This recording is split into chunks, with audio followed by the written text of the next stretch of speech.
Hi friends, welcome to 5 Minutes Tech YouTube channel. Here is iQOO Z9 Pro 5G smartphone.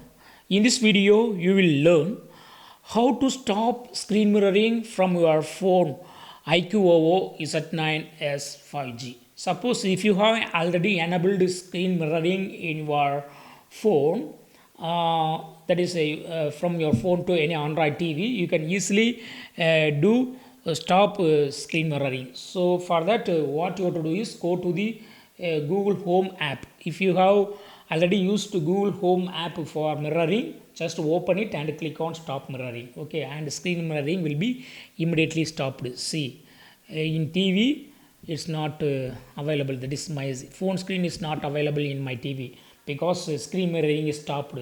Suppose if you would like to stop from your TV itself, then go to your TV and take TV remote and just press back button in the TV remote and screen mirroring will be stopped. Okay, so in this two way you can stop screen mirroring. Okay, that's all friends. Thanks for watching. Bye.